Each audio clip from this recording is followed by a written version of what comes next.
I think first of all we need the government to sit down with Peugeot and find out what their requirements are. We've heard some talk about each plant being judged on its efficiency, and there's no doubt that the plant at Ellesmere Port and indeed the plant at Luton are highly efficient, but there are other things outside of their control that the government are in charge of to do with business rates, procurement, supply chain, research and development. They're all factors in the competitiveness of a plant, and I'm looking for the government to find out from Peugeot which ones of those, or indeed are there other things that they would be keen for us to do more on. Yes, being efficient isn't going to be enough, given that Peugeot is looking right across the piece at all of its European plants now. Well, the simple fact is we don't know what it is that it is going to be enough. What I can say is that we've faced these challenges before and come through them, so we've got a good history in that regard. We've also got a very big slice of the European sales market, and I think one of the big selling points for the Vauxhall brand is that they still manufacture in this country. Ellesmere Port imports something like 75% of its components. Just how efficient will it remain should the UK, as everyone expects, leave the EU customs union?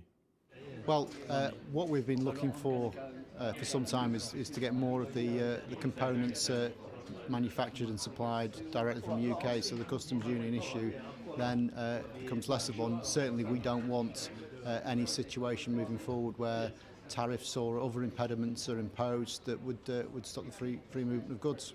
Of course, Peugeot used to have an operation at Ryton in the Midlands. They closed that down a decade ago. Does Peugeot's track record in the UK give you cause for concern? Well, I think people are right to point to that, but we should also bear in mind that we've got new owners and new management now at Peugeot, different people involved to the ones who were involved in Ryton, and everything that we've heard so far has been positive in terms of their future intentions for the UK workforce. Clearly we need to judge them on their actions, not just their words though. The security of the plant looks reasonably safe until 2021, but obviously the decision on when the new Astra's going to be built is made in 2018, when we're going to be smack in the middle of negotiations following the triggering of Article 50. How worried are you about that? Well, the timing isn't great, but that was always going to be the case, regardless of who the owner was. I mean, the government have made it very clear they want to make a success of Brexit. For me, this is a real test of whether they're going to deliver on that.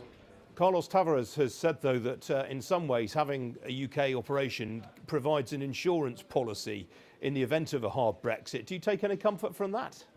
Well, it's an interesting way of looking at things, and I think it's fair to say that GM have actually imported a significant proportion of their continental-built vehicles to the UK in the past and continue to do so. So we're a big part of the market, so there is actually an incentive on both sides of the channel to get a sensible deal that doesn't block any movement of goods.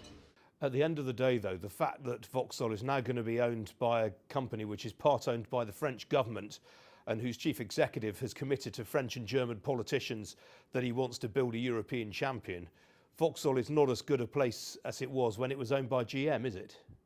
Well, that's the challenge we've got as a country, and I think it's the challenge that we're laying down to government. I know that the workforce in Ellesmere Port and Luton will do their bit to make sure the plants are competitive as possible. It's up to government then to deal with the political machinations and make sure that we are in the best place possible so that we continue to manufacture it. I think it's a really important part of UK industry, and once it's gone, it's gone. So there can be no underestimation of the need for the government to act very strongly on this.